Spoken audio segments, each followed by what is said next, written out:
Hey Vault Hunters, and welcome back to another Borderlands 3 video. Today I'm going to be going over my Zane build, especially with the new level cap at 53 instead of 50 or 57 instead of 53. My bad. We're just going to dive right into it. Obviously, if you guys seen my other build, it's pretty much going to be the same thing. Obviously, we have 4 new points to put in, and I'll kind of get to why I put them in here, but starting off, we have 5 points into violent speed for increased movement speed on with a kill skill. More movement speed with Zane we do, or the higher our movement speed, the more damage we do because of violent momentum, which gives us more gun damage the faster or the more we are moving.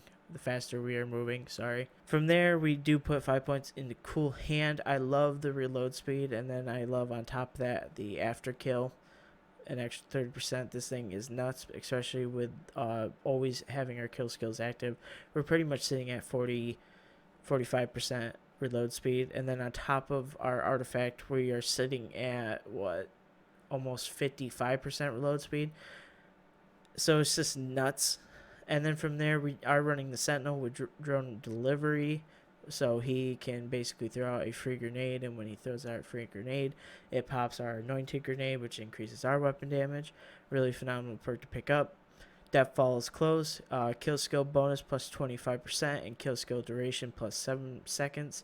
This thing is nuts. It keeps our kill skills going longer, along with our class mod that also increases the duration in effects, which is just Zane is probably my favorite character to play right now. It definitely is the easiest one, which is funny because when the game first started, he was not the better one to be playing at the time. Obviously, it was more of Flak and Moe's, and they got big nerfs to them. So Zane is basically the top gun right now. I do put 5 points into violent violence. I do have an extra point from my class mod, so I think it actually sits at about 25%, maybe 24% fire rate, somewhere around there. I do put 5 points into playing dirty. Anytime you can shoot an extra shot, do it. I think even with Flak, do it. I mean, Flak is I think only 25% instead of 75%, so definitely this is way better, and I think that Zane has the better kill skills over Flak too. And then from there, 3 points in good misfortune. This basically allows us to keep our Sentinel and Barrier active at all times. And I do put 1 point into seeing red. Now, when you're in a boss fight, you actually had to start shooting the boss with this build at level 53 anyways. You had to start shooting the boss to activate your kill skills. Now, with this build, you're able to activate your Sentinel, pop your barrier, and your kill skills are already active. That's phenomenal to have, I think, especially when you are trying to mill bosses or mill ads, or let's say you have to hide somewhere because your barrier goes away. When you throw out your barrier, it's going to at least reset all your kill skills once, so if they stack or whatever, so you can just basically start getting right back into the fight with this build. And for the most part, you have so much survivability with this build that you really shouldn't be going down. And obviously, looking at the Sentinel, we have it. I am on controller, so I have it set for my R2. We are running Bad Dose, basically debuffs the enemies, and with every enemy debuff, we get increased movement speed and fire rate. It's just phenomenal action skill augment to have. And then we also run Static Field. Basically, the drone will basically shock enemy shields, take them, replenishes Zane shields. Pretty good overall augment skill to have as well. Going over to the red tree, we do put 5 points into synchronicity for the extra 20 technically 40% gun damage because we are running 2 action skills at once. Prometheus, basically just to increase our magazine size by 25%. This is where the 3 points went into, along with C and red. Really, there's not really. I mean, if you want, you could. If you already have an artifact that increases your magazine size by 40%, you can put it into Borrowed Time. Borrowed Time is actually the only other good perk I was questioning to putting points into. But I like to have points where everything is even, so I did put it into here. And then I do run 5 points into Donnybrook for the extra, I think it's 19% gun damage on each kill. And with our class mod, we are going to be activating kill skills twice pretty quickly.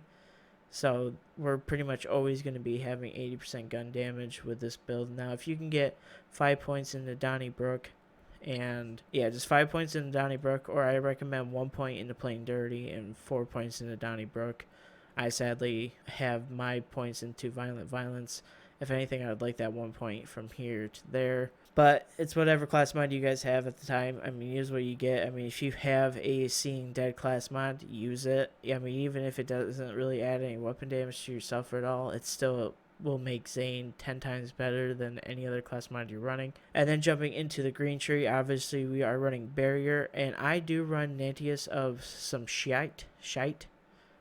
Basically, this will give us health regeneration per second while near Barrier, and gives us shield recharge delay plus 11% reload speed. Now, some people run charged relay, which is still pretty good. If you're going to be going for a high kill or high fast boss kill, you can run charged relay just to increase your movement speed, which also increases your gun damage. And you get a little bit more reload speed than this one. The only difference is between these two, this one has a duration of only 8 seconds. And my Barrier is well over the limit of 8 seconds. So pretty much this goes away, where this will basically stay on until the Barrier disappears. And then obviously all rounder, so our Barrier covers our front, back, and sides. Now looking at the green tree, I do put 5 points into Ready for Action. Some people put 3 points into Hardy Stock and 2 points into here. I just do it all into Ready for Action because there are times where you will get hit by a rocket and your shield will go down, and thanks to the build I got, my shields automatically start recharging, so that like random hit, like missile or something that hits you for some weird reason, like goes through your Barrier, it will completely be refilled before you can get hit by another one. Then 5 points into Brain Freeze. This just helps freezing enemies so you can get criticals. Obviously with the redistributor, like this thing is nuts with it, especially if you have the Anointed with the Sentinel for the 100% cryo damage. This thing could just really help Zane out a lot, and also help allies if you are slowing them as well. And then Confident Competence. This will basically increase your gun damage and accuracy while your shields are active, and thanks to this build, your shields are going to be active for quite some time, especially if you can just keep shooting anything and you can keep it up and reloading. This thing is a pretty good 1 point to get 35% gun damage overall. It's pretty nice. Now obviously if we get like another, I would say another 5 points, it would be nice to maybe move down the tree a little bit, maybe put some points in the Rise to the Occasion or something. I don't really know, but right now guys, this build is perfect. I have not had a problem with it. Zane's the first person I ran through the DLC with.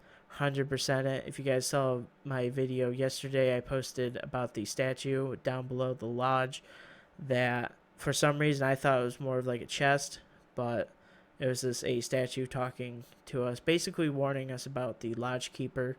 And so hopefully maybe we might get like a little sneak peek to like maybe a little future content, like to add on to the DLC. Because I mean, we saved the wedding. What about their honeymoon? That's all I gotta say. And if I'm right, but going over to the equipment real quick, as you guys can see, I love running the Dictator on Zane, especially on Mo's as well, because how much movement speed they get. It doesn't matter if you're in tripod mode or not, you can still move fairly well with this. As you can see, usually none of my weapons have any cryo damage. It's just what I've been running. Obviously, I have the new Dastardly 7th Sense. I love this pistol so much. I'm going to be going through the side mission with my MR today to see maybe if I can get like a fire shock or anything else with it.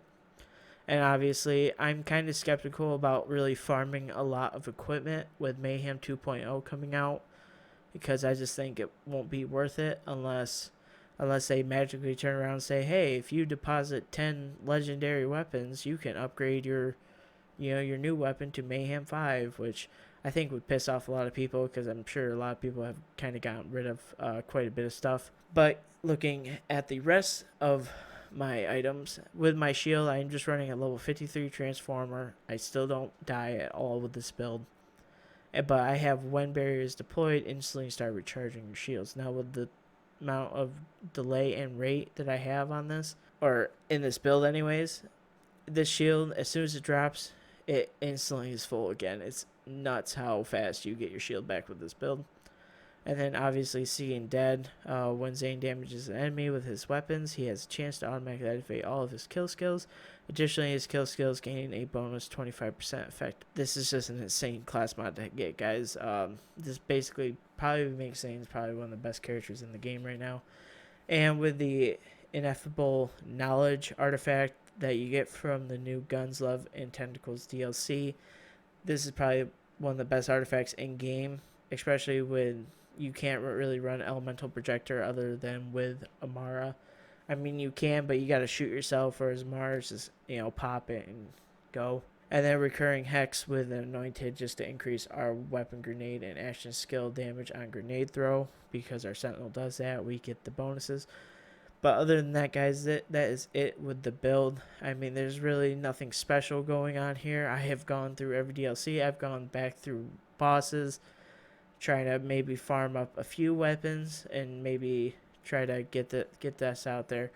Mostly I just wanted to focus on the skills, because as far as the equipment goes, I don't think the equipment's really going to change when Mayhem 2.0 comes out. I just think the farming is going to change, and it's going to be a while till everyone can, get their actual builds, and maybe we might. What I'm really hoping is that we start seeing some maybe different anointeds, like on shields, like while barrier is active, increase gun damage by like 20% or something. I think that would be sick. But let me know what you guys think in the comments down below.